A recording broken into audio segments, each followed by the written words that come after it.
This is Butterflies of Wisdom with your host, Wynn Charles. This podcast is designed to bridge the gap between the able-bodied and the disabled. We all have stepping stones on our path to success, and we hope you enjoy this path of learning about life from all perspectives. Welcome to Butterflies of Wisdom, everyone. If I sound like I'm on a little bit of a better high today than I just got off a interview myself. So I'm in interview mode today, myself and Butterflies of Wisdom. So by the time you guys hear this, it will be Thursday, but enough with me rambling. I'm going to let Miss Patricia take it away. And one of the things we're going to talk about is her daughter's foundation, because her daughter started a foundation and then she lost her battle to breast cancer. So her mom and her sister took the foundation over. So without further ado, I'm going to let Miss Patricia take it away. Well, good morning, everybody, and thank you so much, Wynn, for giving us this privilege to share about the Patricia Sims Foundation. My daughter, we found out in April of 2012 that she had HER2 triple-negative breast cancer. We had never heard of that type of cancer, but we learned so much about it as it progressed. She actually experienced having she had a bilateral mastectomy. She had chemotherapy. She also had radiation. But even with all of that, the doctors had already warned her, the different oncologists, that this was not going to be enough to save her because HER2 triple negative was very rare and super aggressive. And what we learned was that it particularly afflicted African American women between the ages of 40 and 50. From our research, about 97% of the time, African American women and also Hispanic women. Of course, it's not exclusive. All women can be affected by it, but she was diagnosed in 2012 and then she passed 10 days after her 38th birthday in June of 2015.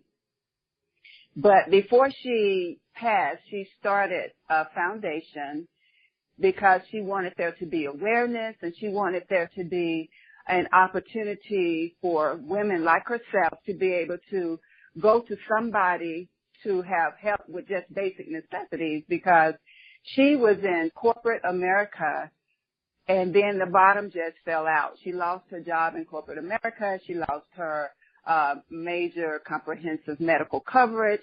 She even... Of course she did. Excuse me? Of course she did. I mean... Yes. You know just as well as I do, losing your job, you lose all your health benefits. Yes. Yes. And actually when she became homeless, because she moved in with a friend or her sister-in-law at the time, and there were things that she didn't tell us. There were times when she didn't have food. Her children at that point, she had two daughters who are now 17 and 13, and the 13-year-old has been living with us for the last couple of months, and she was born and raised in San Antonio, but she was no longer able to take care of them. She was having difficulty even taking care of herself, but she just started fighting back with a lot of natural remedies, and she found some information through an independent cancer research foundation that had alternatives that could help ease a lot of her pain and just to help her cope with it. In May, the weekend prior to the Mother's Day weekend, I went to get her, to bring her back to live with us. She fought a good fight. We fought a good fight and was really believing God that she was actually going to beat this because of her resolve. She was such a fighter. I have never in all of my life witnessed any person, young or otherwise, that put up the resistance that she did. I mean, she changed everything. She started doing the ketogenic diet. She was eating 80% raw organic foods, and that she was doing the juicing. She was doing a brush therapy. She did coffee enemas, and she did rebounding. She did so much that she learned heat therapy from the red heat lamp.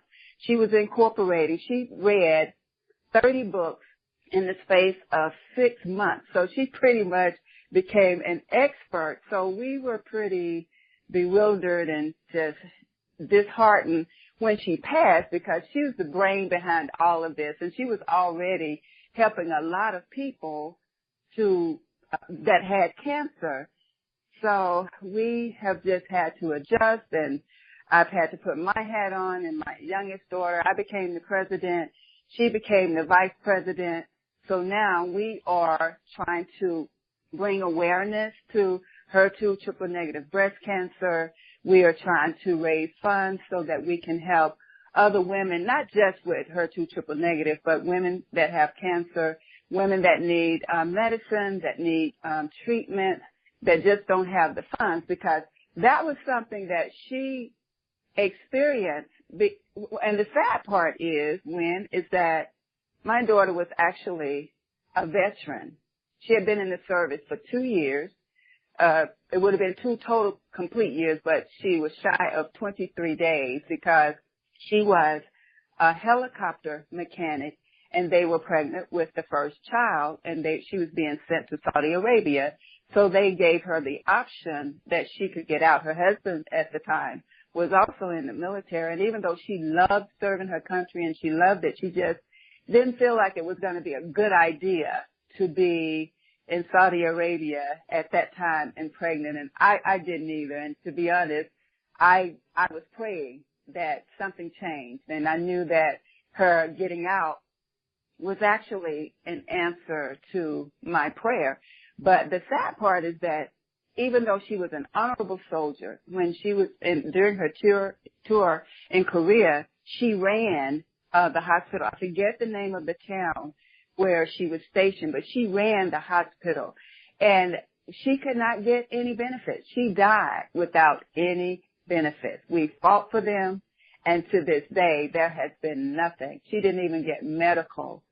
And so we're just determined, and that fight, too, it just fueled her flame that she wanted to be able to help women that suffered the same atrocities that she had to deal with, because really, when you think about it, a country as rich as what America is, this should never be, and certainly not for one who is a veteran. So she just wanted to help other people, and so another one of her pet charities is food banks, because during the time when she lost her job and before she lost her home, she would go to a food bank there in San Antonio. And again, she never told us, because when we found out, we chipped in. When we found out that it was to this extent, we did what we had to do. And she really didn't have to go to a food bank because she had family that would help her. But she's always been so independent. She was the oldest of my biological children. So she always felt like she needed to be the one taking care of everybody, and she didn't want to be a burden, and she wasn't a burden. But I'm thankful to God that we got the opportunity to spend the last 6 weeks with her in our home here in Lawton, Oklahoma. And the room that she passed in, we call it the Kashanta room, and it has the bedroom furniture that she wanted me to have from her home that's in there, and it's my guest room, and we call it the Kashanta room.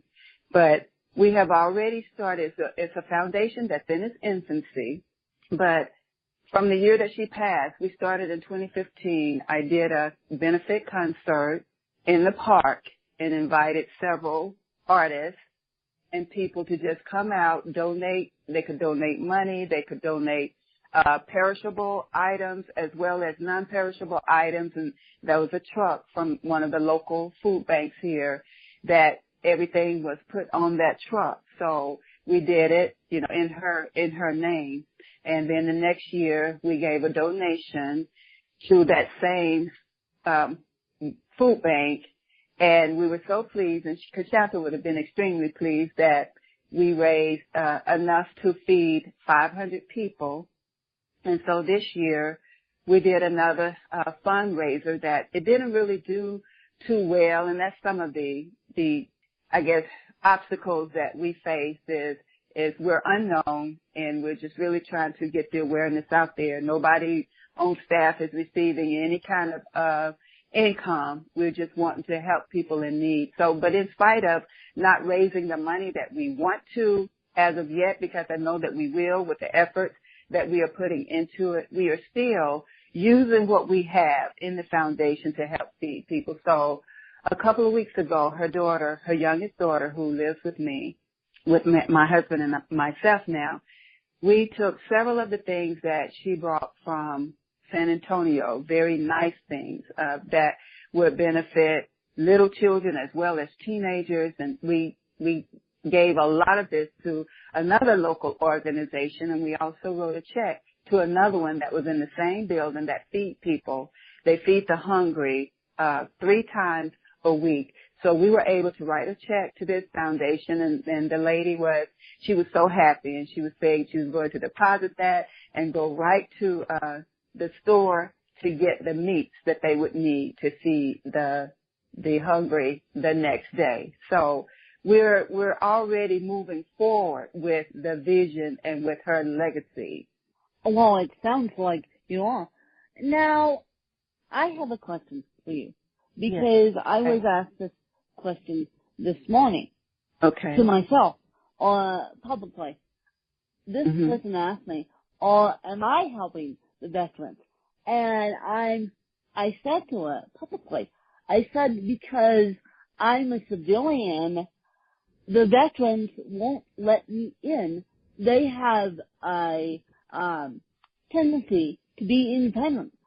So how are you helping the veterans with, let's say, breast cancer? Because if you don't understand what they're going through, they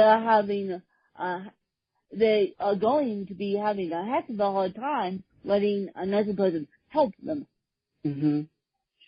Well, I see the fact that she herself was a veteran will be an open door for us as we build this foundation, because I've been thinking about that too, because she was a veteran, and she was homeless, and there were times when she was just in need of food. So that is part of our design also to help the veterans. So I believe that we'll have the open doors that we need for several reasons, because there are representatives that I know personally that worked with us in trying to get things established for her before she passed. So I know that I'll have open doors to be able to help them. I guess in March, I was invited to speak at a Veterans Association and to share some things about our books and about the foundation and the things that we're doing. And there were several of them that were saying that they wanted to be a part and to also work with us in the process.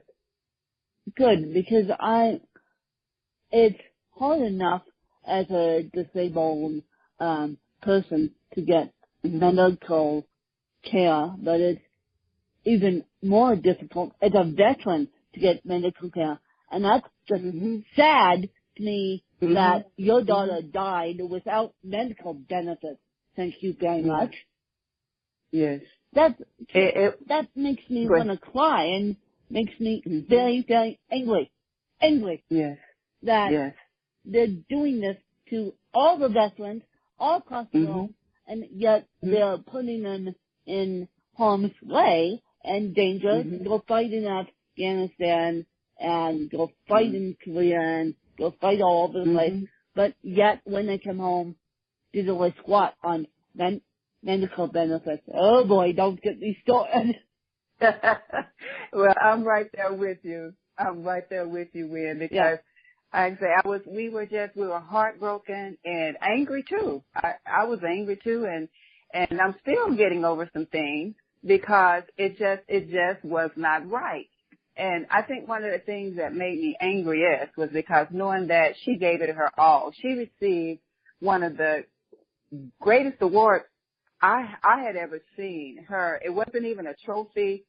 It was really huge, and she sat it on her desk, and it had to do with just things that she had accomplished. So she wasn't just a mediocre soldier. She's always been a person of excellence, whatever, and we taught them. We trained our children to be people of excellence, and she lived up to it. Yeah. In her class, the graduating class of the helicopter repair men and women, there was only 2 females, and she was one of them that graduated top in her class. So she didn't do anything mediocre. She gave it her best, and she was probably the tiniest thing in the class. She was so little. She got stuck in the engine one day while doing some repair work. And she had some issues that developed because of her time in the military. And when I look at her medical records and even the representatives that worked on her case, nobody can understand how she was denied benefits. And when I talked to different ones around the country, they said, no, she is worthy of these benefits. These are hers, but she never got them. She never got them. And it is very... And if you don't mind me jumping in here for not at a all, second, no. was one of the drawbacks of being in the military PTSD? Yes. Okay, that's what I thought. So, because of her PTSD, she never received benefits. Still to this day. Still to this day, nothing. And which even though I know with her being gone, obviously there would be no continuing monies, but she has 2 daughters. The 17-year-old, like her mom, both of them are gifted and talented kids. This one, the oldest one, graduated at 17. She's going to a university now. She wants to be a lawyer, possibly an international lawyer, but that's what she's doing. The other one she's thinking about maybe psychology, but she loves animals, so something to do perhaps with animals. But I think the oldest one, I really feel like she was drawn to law because of the things that she witnessed that happened to her mom, and to be able to fight and help people get what's rightfully theirs. Because this was, she earned these benefits and did not get them. Well, a lot of people don't know this, but what I witnessed with my own mom, and we're still, the hospital doesn't admit what they actually did. It's similar to your case here. But a lot of people don't know what I witnessed drew me to a degree in journalism. And that's why I'm going back to school to get my journalism degree, to speak for those who can't speak, and to have the hospitals understand that there's a bigger population out there that needs to be spoken for. And so a lot of people don't know that. They don't know my why behind journalism. They do say talking to you because, because of what I witnessed with my own mom at age 23. And you guys can find more about that in I, Win, which could be found on Amazon, I-W-I-N. And so that book can be found on Amazon. But to get back to you, Patricia, what do you think that people coming out of Afghanistan should know about the VA? I mean, how can we as civilians help them? And I'm also Army brat. My 2 grandfathers fought, one in World War one and the other one in the Canadian Army. So I'm also an Army brat as well. So Army brat by extension, yeah. But, and I have my grandfather's Purple Heart at my house. And so how can we as civilians help the VA? Because I'm realizing that the VA, Veterans Affairs Hospital, is a government entity, but I'm realizing that they're getting the fuzzy end of lollipop, and then not, because they're getting the fuzzy end of lollipop, they're not passing along the benefits like they should to all these veterans. The only thing that I know that we can do at this point, Wynn, is to do what you're doing and what I'm doing, to keep making it public, to keep bringing attention to it.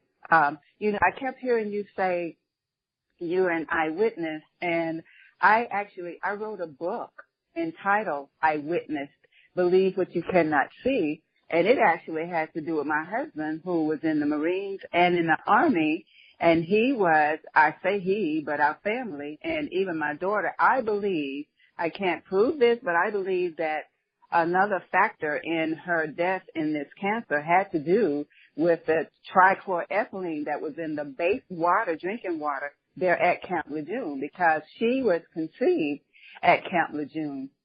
And my husband was there for 3 years, minus the 6 months on a Mediterranean cruise. I was there for about 6 months, and he has had brain surgery, open heart surgery, kidney transplant, kidney extracted, pancreatitis, just since he got out of the service in 1992. There has been ongoing issues even till today. He is very, very challenged. He died twice.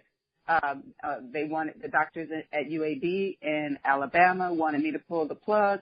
I wouldn't. And on the third day, he came back. He took himself. The doctor said he took himself off of the ventilator. And we are still fighting for it. He does have some medical benefits. It took a long time to get them.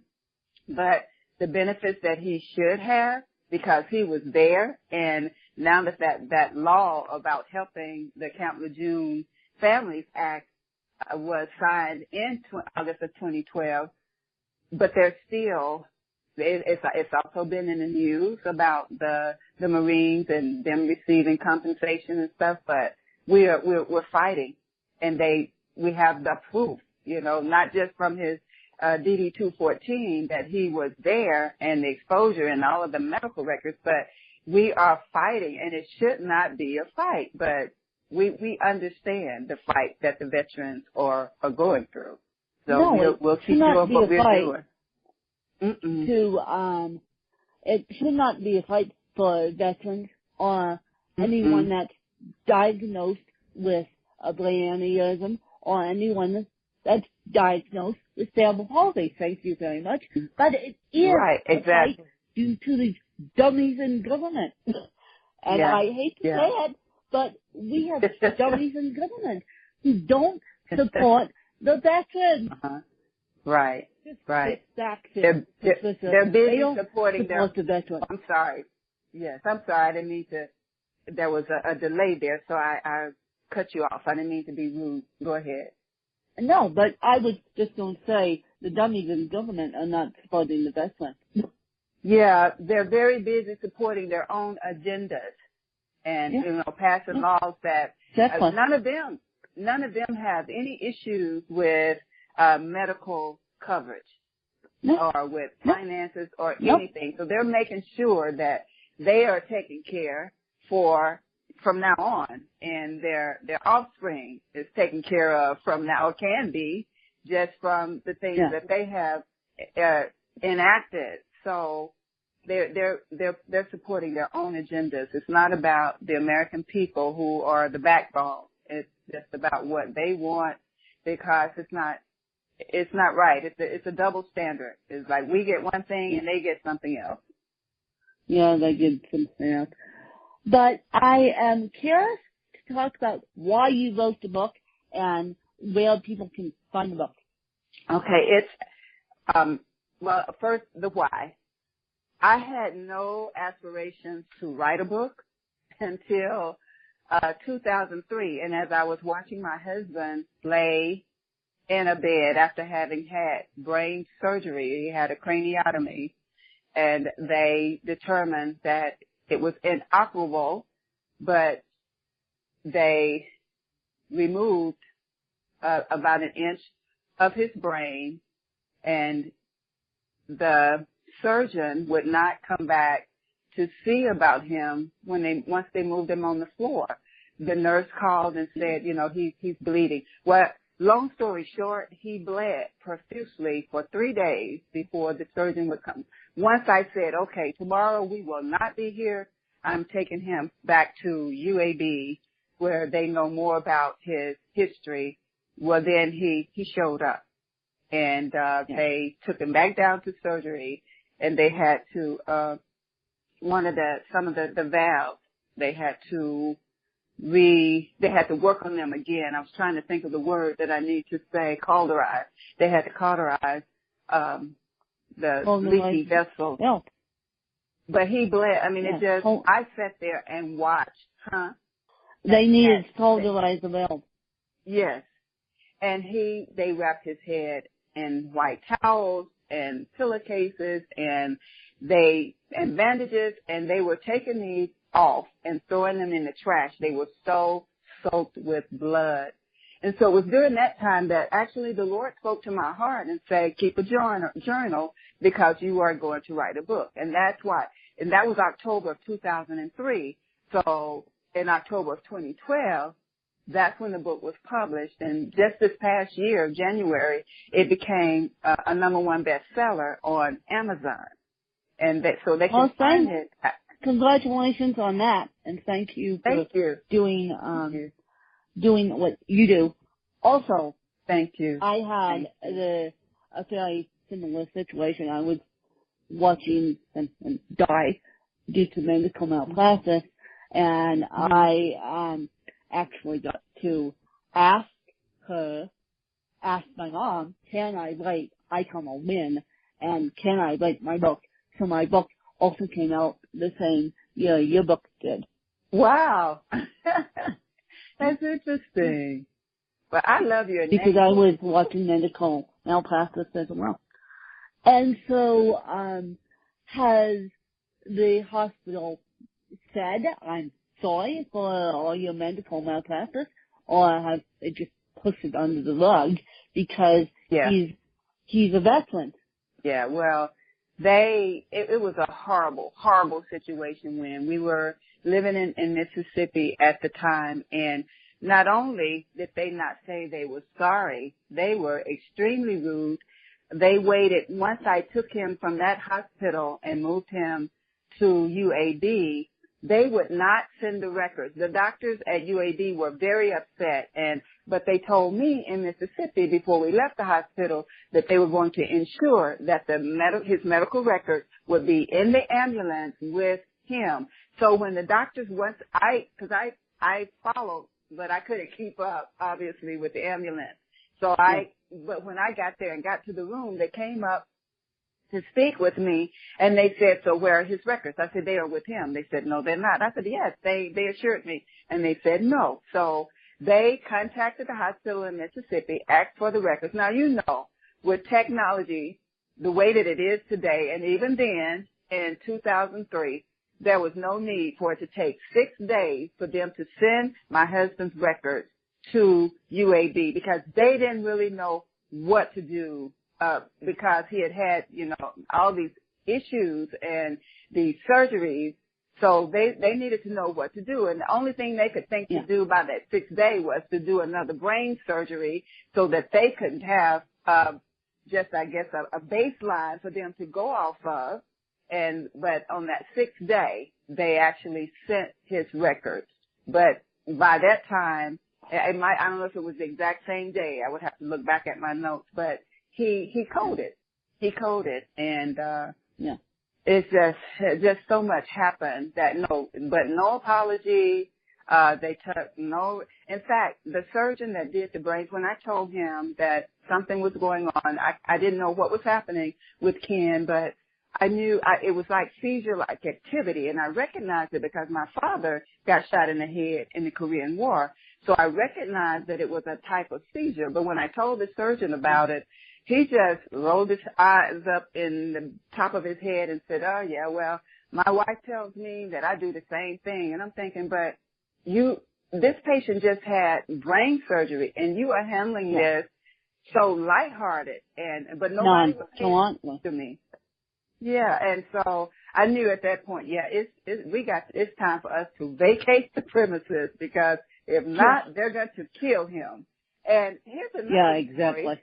The nurses, there were 5 nurses. When I knew that I had to get him out of there, I went home. We lived in the country, and I went home to pack us up some things. And my sister-in-law, my mother sat with them for a while, and then my sister-in-law relieved my mother.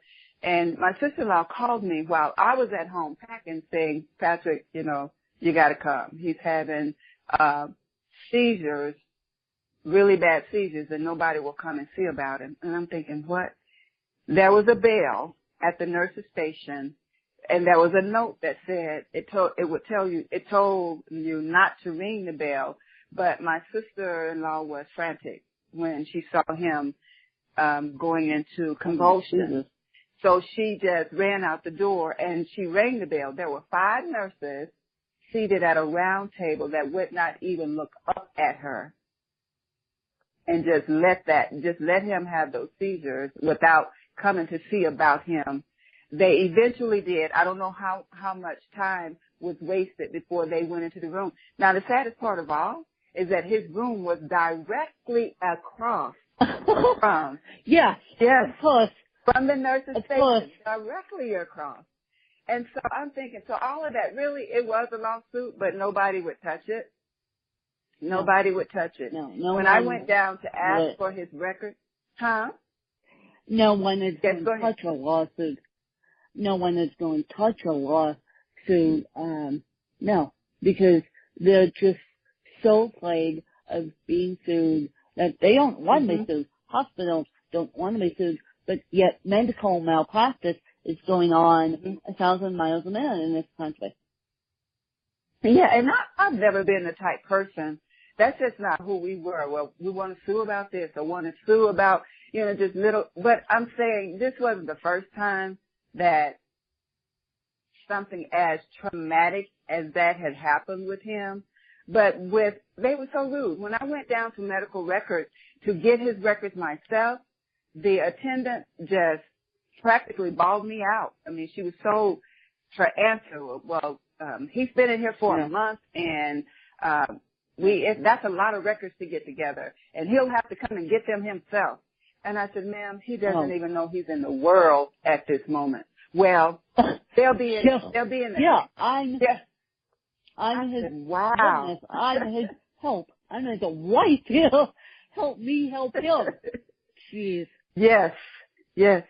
And then after telling me the records would be with him, they were not. But this is what I am convinced that happened when I believe they altered his record because of things that they had done. Because I had a meeting. At the time, we had a friend who was a nurse manager over an emergency room at a different hospital.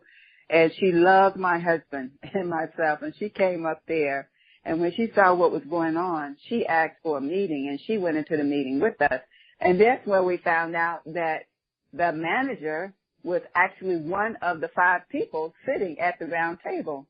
It took them 2 hours to get back to us that night to explain anything. So they were just, we know that they did things to explain away their actions and to make it look like they were not in the wrong. But that was just, I'm saying, man, what kind of oath did they take, really?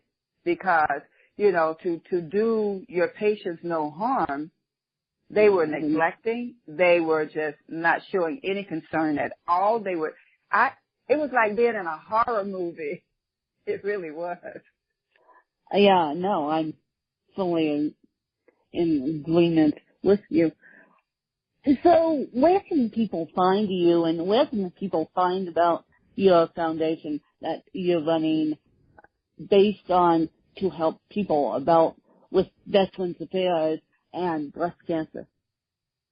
Okay, it is the Sims Foundation.org,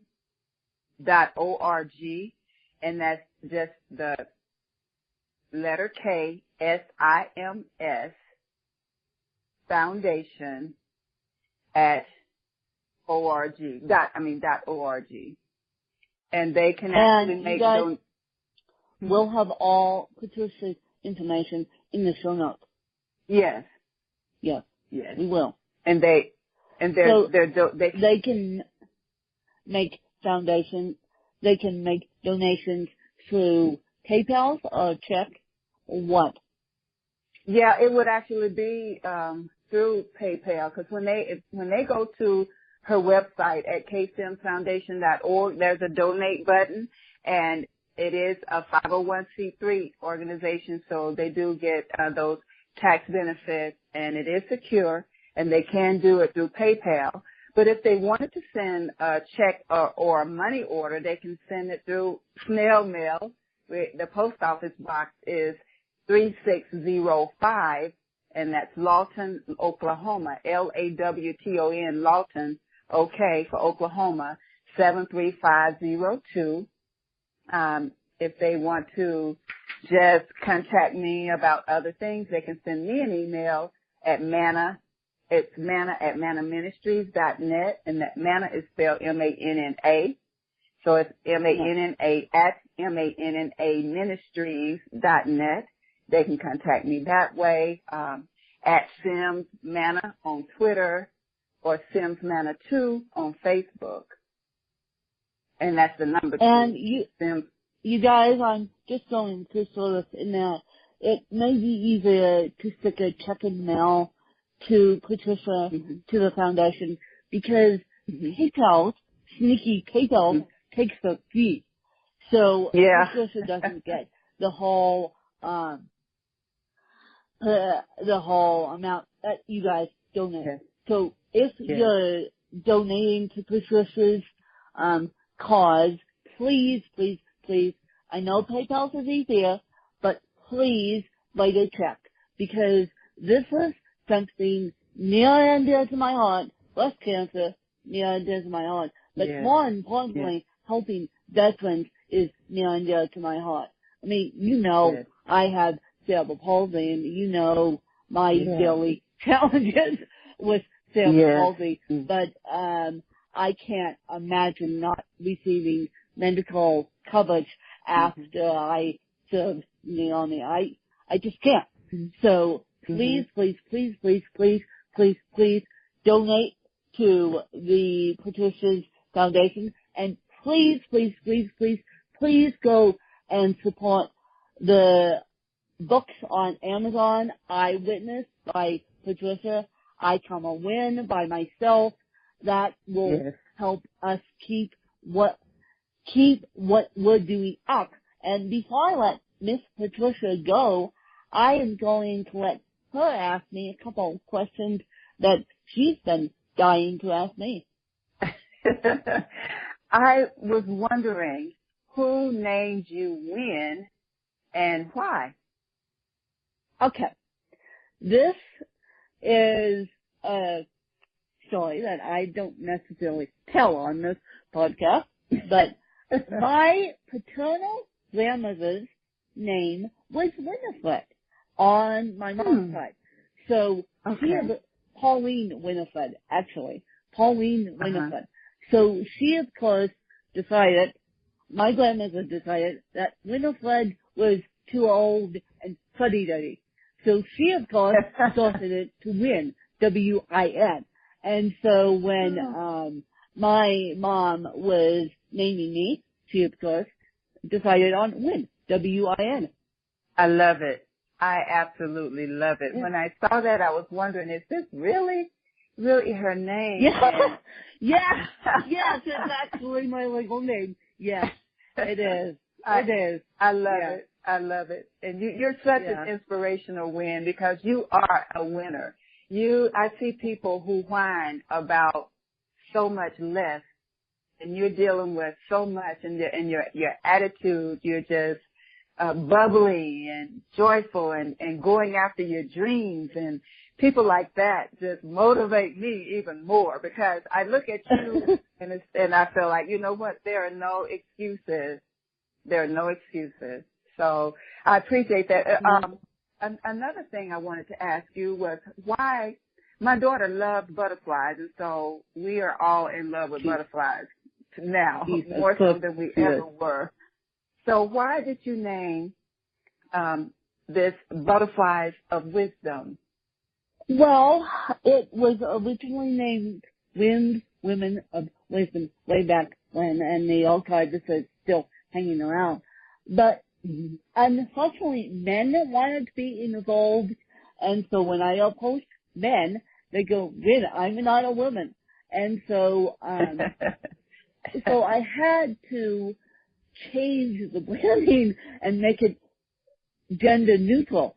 And so I decided to call it Butterflies of Wisdom because the caterpillar transforms into a strong butterfly, and that's what I am. So I thought, why not name it Butterflies of Wisdom after me? Because me having cerebral palsy, I could have easily been a mess, but without love and support from the doctors and my family, now I'm a strong and I hope beautiful butterfly, but sometimes I feel like a caterpillar. But that's why I named it Butterflies of Wisdom. Well, you are a strong butterfly. Okay, so one other question is, what is your favorite quote? Oh, my favorite quote is, people will always forget what you said to them, but they will never forget how you made them feel. People will always forget what you said to them, but they will never forget how you made them feel. And that's by Dr. Maya Angelou. And that's my favorite quote on the planet. Yeah, that's one of my favorites too. All right, and my last question to you, what do you do for fun and relaxation? Oh, as I said, in the middle of this phone call, I am actually going to get a degree in journalism. So as part of my degree in journalism, I have started writing books. Well, that brings me relaxation because I can get my creative juices out. But one of the things I do like to do is go work out, because that also helps me with not only my body but my psyche as well. Absolutely. I do too. It's very necessary that we take care of our triune being, and sometimes we're focused on one area and totally neglect the other, even though exercise is not my most favorite thing. I know it's necessary for me to be the best person that I can be, and I'm always glad that I did it, because I feel so much better, and you're just all the way around. It's very, very beneficial. So that's great. Yeah, well, I appreciate Patricia coming on the podcast and sharing the story. I apologize if it got a little too medical heavy, but this is what we need to do. We need to break the stigma of hospitals and break the stigma of medical malpractice, and this is what Patricia and I are doing. We are fighting for those who can't speak, and I'm sorry that Patricia lost a daughter to breast cancer, but her daughter's leaving a legacy thanks to Patricia and her family, and please, please, please go support Patricia's foundation, and please, please, please go buy Eyewitness off of Amazon, and that will keep us going. And please support all of those who can't speak, and this podcast is actually sponsored by Grace by Grit Grace by Grit is a clothing line out of San Diego, California, and they're giving you 20% off when you go to their website, gracebygrit.com, and type in the code Exo Butterflies. And so I'll have that information along with Patricia's information in the show notes. And I just appreciate you guys supporting this podcast, and share it out with a friend so we make the community stronger for those who can't speak. Thanks, you guys.